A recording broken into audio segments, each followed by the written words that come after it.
fist fight. While holiday parties are a good opportunity for employees to socialize, it's important to mind your manners. Joining me to discuss some best practices is Ellen Adams. She's a managing partner at Collins & Lacey Law Firm. Now, Ellen, being the boss of a statewide law firm, I'm sure you've been to your share of office holiday parties, and people let their hair down and sometimes just get a little bit too loose. Would you agree? I agree. You know, it can be tricky because it's a business event, but it's also a social setting. So you have to walk that tightrope. Because you're kind of still at work. Exactly. People are never, they never stop watching you. All right, and you've put together a top 10 list of party do's and don'ts. Let's go through those. What's number one? Number one, let's start with preparation. Just like when you were in school and you had a big test the next day, your teacher told you go to bed early. The day before, get a good night's sleep so you can be at your best. Number two, do your apparel research. I mean, don't come to the party wearing your tightest, shortest skirt or dress. You know, dress normally as you would for work. Exactly. Find out what the appropriate attire is going to be. You don't want to show up in a tuxedo if your boss is in a pair of blue jeans and t-shirt. All right, and no first dates is number three, right? This is a lose-lose proposition.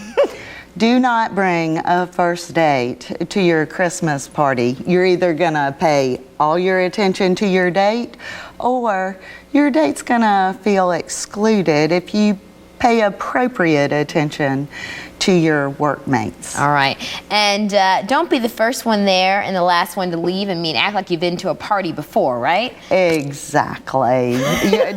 Don't get your to-go box and start shoveling the food off the buffet as you leave. All right, and watch what you drink. Would you say 2 drinks is good, then a cutoff?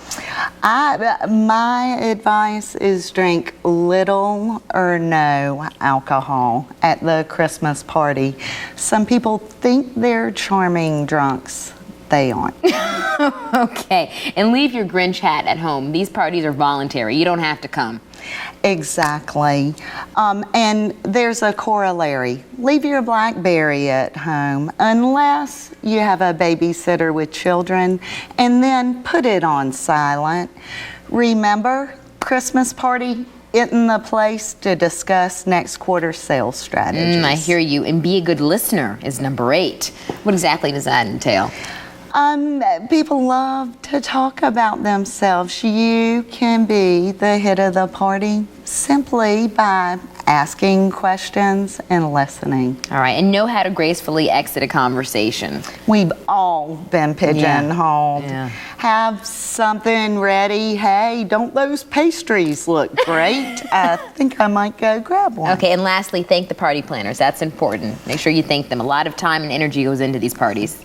A gracious thank you is never unappreciated or unnoticed. All right, I want to thank you so much for being here and offering this advice. Hopefully people take heed of it.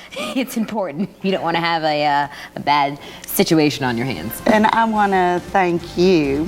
The folks at Collins & Lacey wish the people of South Carolina a festive, safe, and joyful holiday. Well, thank you for that. We'll be right back after the break. Make sure you stay with us.